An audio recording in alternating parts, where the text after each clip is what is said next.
The Roman army was feared across the ancient world, not just for its sheer numbers but for its brutal efficiency. It wasn't luck that made Rome's legions the most formidable force of their time. It was their relentless training, forged through pain, discipline, and absolute obedience. From the moment a recruit joined, there was no mercy. Only the strongest survived. The selection process was ruthless. Rome didn't just accept anyone. The best recruits came from the countryside, men hardened by labor, accustomed to hunger and harsh weather. City dwellers were considered weak and had to endure extra training just to catch up. Physical strength was crucial, but it wasn't enough. Recruits had to meet strict height requirements, at least 168 centimeters, with elite units demanding 177 centimeters or more. Broad shoulders, sharp eyesight, and a lean, muscular build were ideal. But beyond physical traits, the Roman army sought men with quick reflexes, unwavering discipline, and even a sense of humor, because in the horrors of war, morale was everything. Those who passed the brutal selection process weren't soldiers yet. They had to endure 4 months of relentless training, a trial designed to break the weak and harden the strong. There were no shortcuts, no exceptions. The first test? Marching.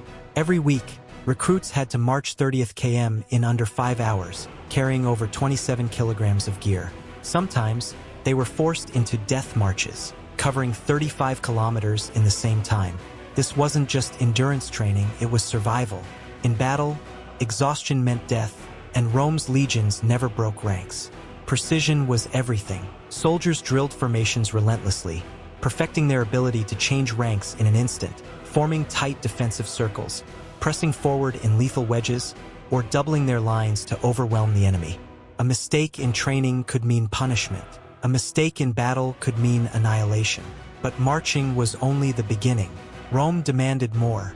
Every recruit had to swim, whether infantry, cavalry, or even camp servants. It wasn't just about fitness, it was a tactical necessity. Rivers weren't obstacles, they were weapons. The legions could cross water without hesitation, leaving enemies trapped and helpless.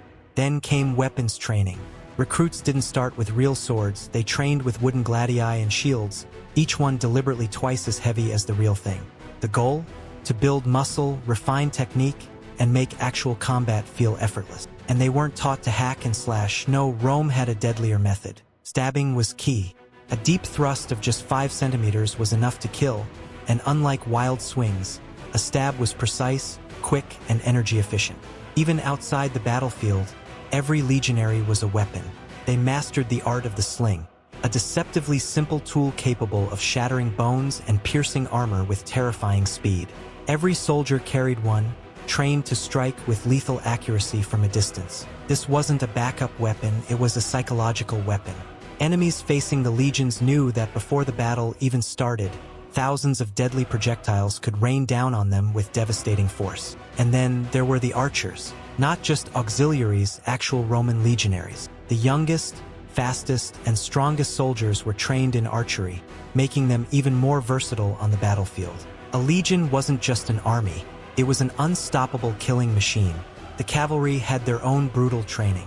Every rider learned to mount and dismount at full speed, even while wearing full armor and wielding weapons. It wasn't just a skill, it was a necessity.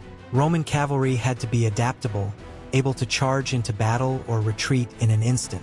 While infantry marched on foot, cavalrymen marched alongside them, on foot as well. And when they weren't walking, they were practicing charges, flanking maneuvers, and lightning-fast repositioning. The harshness never ended.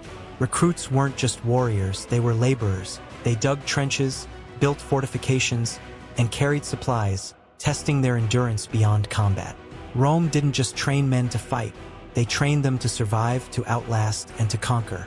At the end of 4 months, those who endured weren't recruits anymore. They were legionaries. But even then, their journey wasn't over. True skill was proven in battle, and even the toughest training couldn't prepare them for the chaos of real combat. The only way to survive was through discipline, coordination, and absolute obedience. This was the Roman way. The transformation of a raw recruit into a Roman legionary was only the beginning. Surviving the training was one thing, but maintaining that level of discipline for decades, that was something else entirely. Life in the legions was an endless cycle of drills, marches, and combat readiness. Even in times of peace, there was no rest. The moment discipline slipped, the army weakened, and Rome could not afford weakness. Every morning, legionaries woke before dawn. The first task? More marching. Even veteran soldiers were forced to endure the same grueling 30-kilometer marches they had suffered as recruits. This ensured that no man, no matter how experienced, ever grew soft. The weight of their armor and gear became second nature, every step reinforcing the strength and endurance that made Rome's soldiers unstoppable. Beyond marching, weapon drills were relentless. Each man practiced with his gladius until his arms burned, swinging and stabbing at wooden posts called pali. These posts mimicked the height and resistance of an enemy soldier. Again and again, legionaries drove their swords forward, perfecting their killing thrusts. Shields were just as important. A Roman soldier didn't just carry his scutum. He wielded it, using it as a weapon to bash and break his enemies before delivering the fatal strike.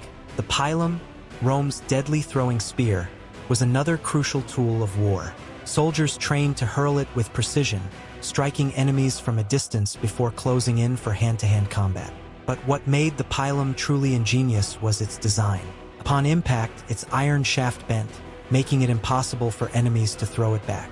In a single volley, an advancing enemy's shields became useless, leaving them exposed to Rome's killing machine. Even in camp, the training never stopped. Physical labor was part of daily life. Legionaries dug trenches, built fortifications, and constructed roads, all while carrying the full weight of their gear. This wasn't just to keep them busy. It was a form of conditioning, preparing them for the exhausting realities of warfare. A Roman army on the move could set up a fortified camp in mere hours, turning any battlefield into an impenetrable stronghold. Then there was the punishment. Rome had no tolerance for failure. A soldier who fell behind in a march was beaten by his fellow comrades. A man who dropped his weapon in training faced brutal lashes. And desertion? That was unthinkable. The punishment for abandoning one's post was decimation, a horrifying practice where 1 out of every 10 men in a unit was chosen at random and beaten to death by his own brothers in arms. Rome didn't just enforce discipline, it terrified its soldiers into absolute obedience. Even after all this, a Roman legionary's training never truly ended.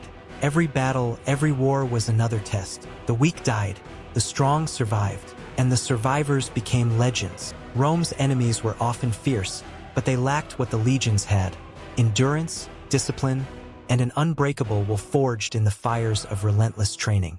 This was the reality of Rome's elite warriors. They weren't just soldiers, they were the living embodiment of Roman power, the reason no army could stand against them for centuries. And even today, their legacy endures, a testament to the brutal efficiency that built an empire and shaped the course of history.